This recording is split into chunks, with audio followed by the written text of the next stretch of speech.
అందరికీ శుభోదయం.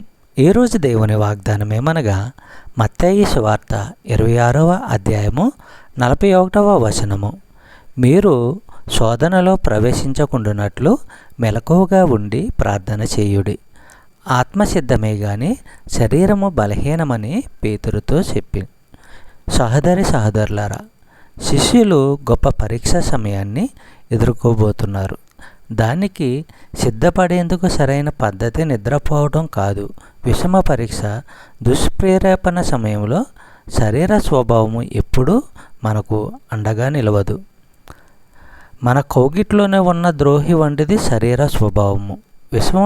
విషమ పరీక్ష, దుష్ప్రేరేపణలపైన మన ఆత్మలు విజయం సాధించాలంటే మనకు 2 విషయాలు ఎంతగానో అవసరము. అవి మెలకువగా కనిపెట్టడం, ప్రార్థన. చెప్పబడిన వాగ్దానము దేవుడు దీవించి ఆశీర్వదించును గాక. ఆమేన్.